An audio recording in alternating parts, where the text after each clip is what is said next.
সুপ্রভাত, আসসালামু আলাইকুম। মৃধা মিডিয়ার পক্ষ থেকে আপনাদের সবাইকে স্বাগতম। এবং এখন যে নিউজটি শেয়ার করব সেটা হচ্ছে অত্যন্ত গুরুত্বপূর্ণ নিউজ। আর সেই নিউজটি হচ্ছে মুন্নি শাহ। আপনারা জানেন মুন্নি শাহ বাংলাদেশের একজন আলোচিত সাংবাদিক। তিনি এটিএন বাংলার একজন সিনিয়র সাংবাদিক। সেই সাথে তিনি অনেক সংবাদপত্রের সাথে জড়িত।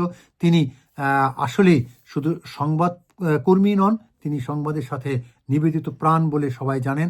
এবং তিনি আলোচিত সমালোচিত সব জায়গায় মুন্নি শাহ।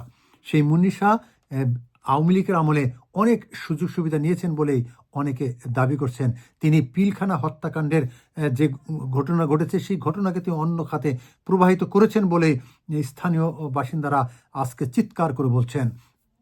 সুপ্রিয় ভিউয়ার্স, আজকে কারণ বাজারের একটি বিল্ডিংয়ের নিচ থেকে জনতা তাকে আটক করে, অর্থাৎ জনতারা তাকে ঘিরে ফেলে। তারপর পুলিশকে খবর দিলে তেজগাঁ থানা পুলিশ তাকে অ্যারেস্ট করে নিয়ে যায়। সুপ্রিয় ভিউয়ার্স, তিনি এখন মহানগর গোয়েন্দা পুলিশের হেফাজতে আছেন। সুপ্রিয় ভিউয়ার্স, আমরা পরবর্তী কোনো আপডেট থাকলে আপনাদের অবশ্যই জানাবো। শুধু এতটুকু জানালাম যে মুন্নি শাহ আজ গ্রেপ্তার হয়েছেন।